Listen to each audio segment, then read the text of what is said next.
Centrifugal force के बारे में जानते हो? क्या है ये? नहीं,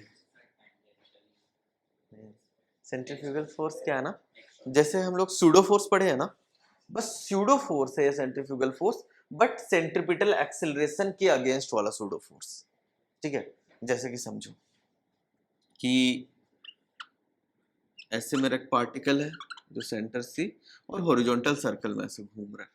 ठीक, हॉरिजॉन्टल सर्कल में घूम रहा है। अच्छा, लेंथ एल ले लेते हैं इसका, और बोलता हूं कि इसके पास एक्सेलरेशन, दोनों एक्सेलरेशन साथ में हो सकते हैं क्या? A tangential as well as a radial, right? तो इसका बोलता हूं मैं ए नेट जो है ना कुछ इधर था, ए नेट कुछ इधर था, मतलब इसका टॉप व्यू बनाना चाहिए था मुझे। ठीक है, टॉप व्यू बनाएंगे तो अच्छा सर्कल में अच्छे से दिखेगा, बड़ा सर्कल, इसका पाथ ऐसा।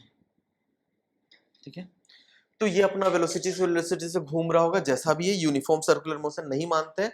बोलता हूं इसका नेट एक्सीलरेशन जो है ना कुछ इस डायरेक्शन में पॉइंट किया हुआ है, ओब्लिक डायरेक्शन में, ए नेट। अब ये नेट एक्सीलरेशन इस तरफ, तो क्या मैं बोल सकता हूं ये यूनिफॉर्म सर्कुलर मोशन है? यस या नो? नहीं बोल सकते, क्योंकि ए नेट के हिसाब से एक एक्सीलरेशन तो इसका एटी वाला आएगा और एक एक्सीलरेशन इसका एसी वाला आएगा, करेक्ट है? अच्छा, तो मास वास था, ये वेलोसिटी जो भी था, लेकिन नेट एक्सेलरेशन ये। लेकिन अब इसको मैं चाहता हूं ना कि एक नॉन इनर्शियल फ्रेम से, मतलब इसके ऊपर बैठ करके देखना चाहता हूं, इसके ऊपर ला करके बिठा देते हैं। ठीक, अब यहां से चीजों को एनालिसिस करना है, तो ये आदमी इनर्शियल फ्रेम हुआ कि non inertial frame? Non inertial. Non inertial किस एक्सेलरेशन के अगेंस्ट? ए नेट के अगेंस्ट, क्योंकि नेट एक्सेलरेशन है। तो अगर इसे चीजों को एनालाइज करना है, तो इसने तो नीचे देखा ब्लॉक को, ब्लॉक रेस्ट पे है, तो नॉर्मल क्या ये फिजिक्स अप्लाई कर सकते हैं या कुछ फोर्स अप्लाई करना पड़ेगा? इसको सूडो फोर्स एक अप्लाई करना पड़ेगा, राइट ना? तो इसने एक सूडो फोर्स अप्लाई किया, किस डायरेक्शन में आएगा सूडो फोर्स उसके लिए? ए नेट के अपोजिट के डायरेक्शन में, बिल्कुल सही। तो ये एक सूडो फोर्स आएगा जिसका मैग्नीट्यूड हो जाएगा मास ऑफ बॉडी या मास ऑफ इस ऑब्जेक्ट का मास इनटू एक्सेलरेशन नेट।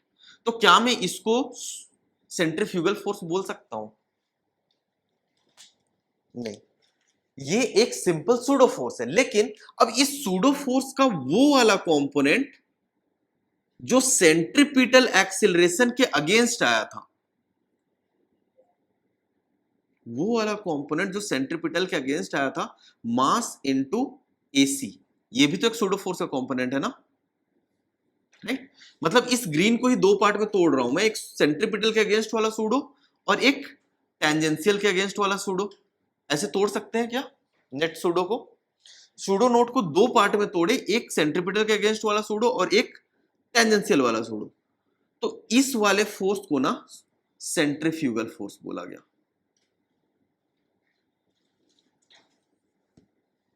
ठीक, that component of pseudo force which is in radial direction is centrifugal force.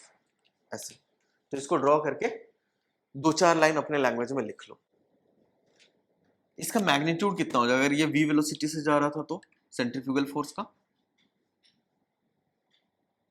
mv square by are, है ना? सेंट्रीपिटल एक्सीलरेशन के अगेंस्ट जो सूडो फोर्स लगा उसी को हम लोग सेंट्रीफ्यूगल फोर्स बोल दिए हैं। तो सेंट्रीपिटल एक्सीलरेशन जो है वो v स्क्वायर बाय आर के बराबर होता है। तो इसके अगेंस्ट जो सूडो फोर्स लगेगा वो m into v square by r. Clear? Question करते हैं फिर क्लियर हो जाएगा। अभी के लिए क्या ध्यान में रखना है? सेंट्रीपिटल एक्सीलरेशन के अगेंस्ट जो सूडो फोर्स लगा है सिर्फ उसको सेंट्रीफ्यूगल बोलेंगे। नेट एक्सीलरेशन के अगेंस्ट जो लगा हुआ है वो ओवरऑल सूडो है। ठीक है ना?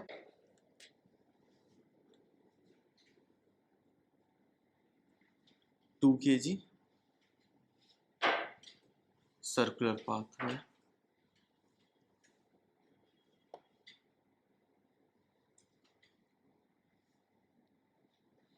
ठीक है ना? टॉप व्यू ऐसा समझो, टॉप व्यू ऑन टेबल। ठीक, ये जो है 2 मीटर पर सेकेंड से ऐसा चला और लेंथ जो है 2 मीटर के बराबर है।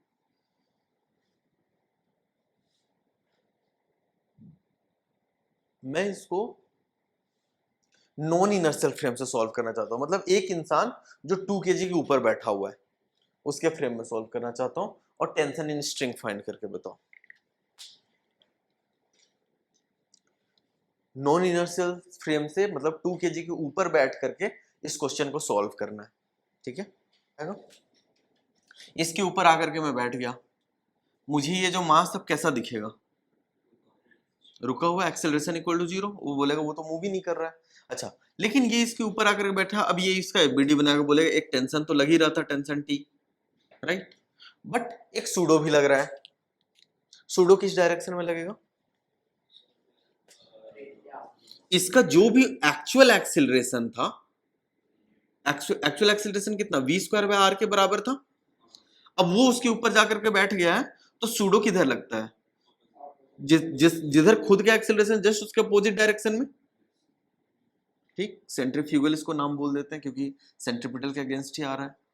तो force centrifugal equal to mass of object into v²/r, मतलब 2²/2, ठीक है।